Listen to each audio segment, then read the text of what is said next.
Hello YouTube, and welcome back to another book review from me, your humble host, Logan Albright. Today I'm talking about another Penguin sci-fi classic in these wonderful minimalist editions that I'm constantly raving about.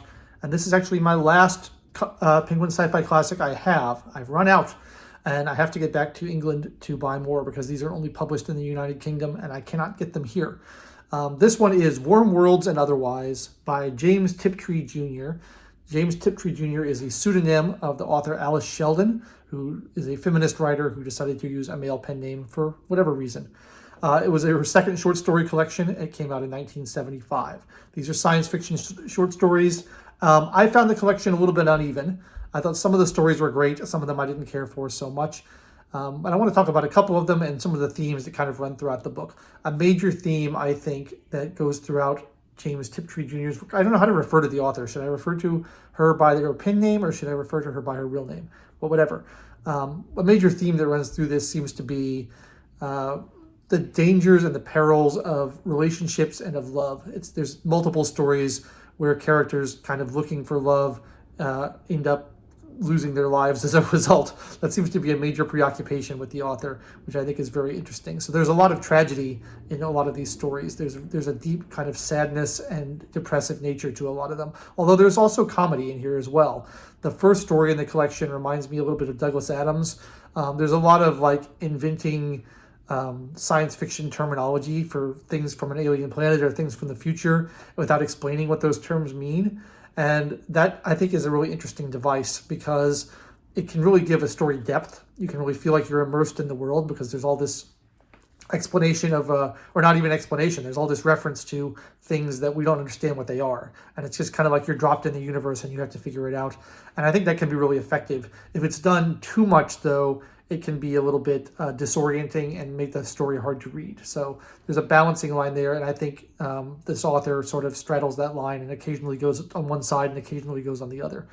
There's another story that's one of the comedic ones where a team of researchers working on time travel are trying to keep their funding, and they've promised an investor that he can hunt a dinosaur in order to keep their funding.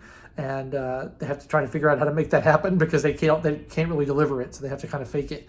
That's a really comedic story. But most of the other stories are fairly tragic and fairly sad and have to deal with the relationships between men and women and how often those don't work out and how people can be self-destructive. The author is described on the back as a feminist writer.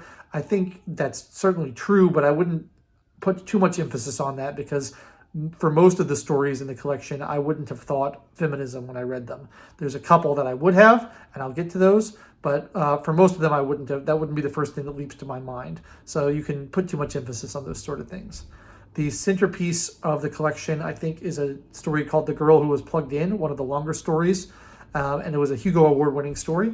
And it's about a future where advertising has been banned, and in order to get around this, the companies have these kind of robot avatars that are used for like product placement. Like you see these beautiful robot women using products, and that's the advertisement because you can't explicitly advertise them, but you can have people be seen in high-profile places using products, and look how good these are.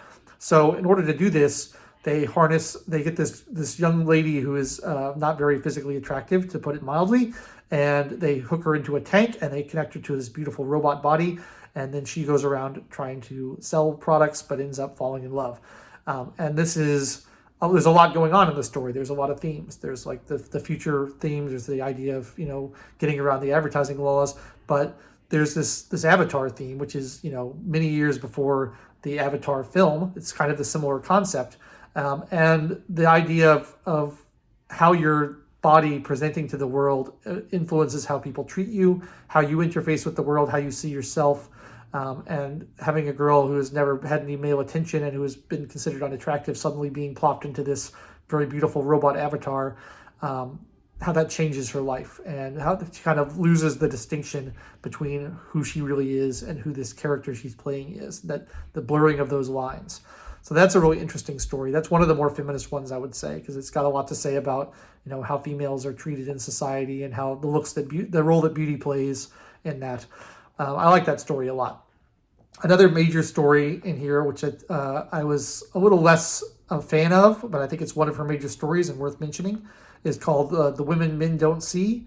And this story is about these explorers who are on this expedition in South America, and they encounter alien life forms. And there's a lot of talk in there about one of the female explorers about how women don't have any rights, and even when it appears that women have rights, they're like just waiting for men to take them away again. As soon as men decide they're a problem, they're going to take them away again. It's all illusory, and she ends up wanting to go with the alien species back to their planet because she hates living on Earth so much and thinks living on Earth as a woman is so bad that she'd rather just go with these unknown alien species and live on their world.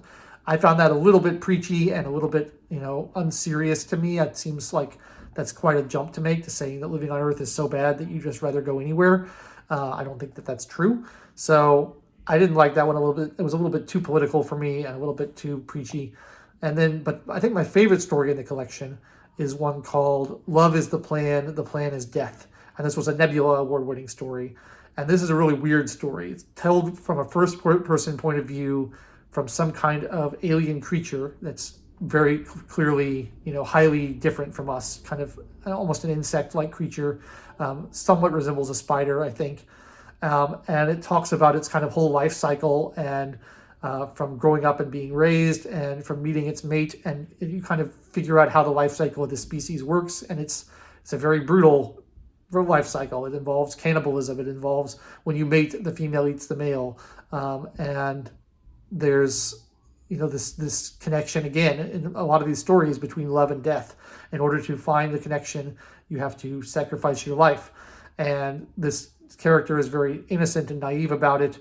And he's talking about how, he's found this female of his species that he's in love with, and he says he's never hurt her and he trusts her, and they're going to build a life together, but he doesn't fully understand how the life cycle works. And it goes through all the changes, the metamorphoses that the characters go through, culminating in the mating ritual, which is fairly awful and disgusting. And so I thought that was a really good story just because it puts you in the mind of a totally alien creature. And it's all told from that point of view with no human or earthly reference in any sense. And we kind of know how insects mate and what insect life cycles are like on Earth, or arachnid in the case of spiders. And so we can kind of put the pieces together, but there's this tragic irony in that the character who's actually telling the story doesn't know it as well as we do, and doesn't understand what's happening to him and what's going to happen to him. And so I think in terms of like empathy and putting yourself in the mind of another creature, that's a really fascinating story. I like that one. That's probably my favorite one in the collection. But overall, I thought the collection was a little bit uneven. I didn't love all the stories. They didn't blow me away. Like, one of the things I've said about in this series, these Penguin Sci-Fi Classics, is how well curated they are, and how almost every book I've read in the series has been like extraordinarily good. This one I thought was not quite extraordinarily good. I enjoyed it, but I didn't love it the way I loved a lot of the other books in the series. Books like Ice by Anna Kavan, or books by The Hair Carpet Weavers. Just amazing, novels that will stick with me for a long time. This one was fine. I think some of the stories I'll remember and think about in the future, but one of the lesser entries in the series, if you're asking my opinion. They publish another collection of her stories. I think the first collection of her stories, which is called 10,000 Light Years from Home. And I saw a review that said that one's a lot better. So if I get more of these books, I might get that one and see if I enjoy that one more. But an interesting writer, regarded as one of the most influential science fiction writers of the 70s, certainly one of the most influential female science fiction writers of the 70s, because there's not that many of them. I always like to discover new authors and read short story collections and learn about classic sci-fi. So I enjoyed that. I'm now out of Penguin Science Fiction Classics. I have to go. I'm planning a trip to England later this year, and I will try to pick up some more. But in the meantime, I have my collection over here. I'll show you. Starting to get pretty good, pretty good stack of books here. So there you go. There you have it. That's my review of James Tiptree Jr.'s Warm Worlds and Otherwise, a certainly interesting but not my favorite book in the series. Let me know what you think if you've read this author, what stories are the best, are your favorites, what stories are your least favorites, and what I should read next. I'd like to know your comments down below. And I'll be back next week with another book review for you. I do know what it's going to be, but I'm not going to tell you yet. So you'll have to wait and see to find out. And in the meantime, please, if you enjoyed this review, please like the video and subscribe to the channel and leave a comment down below and click the bell for notifications. And I will be back next week. Thank you so much for watching. I've been your host, Logan Albright, and I will catch you next time.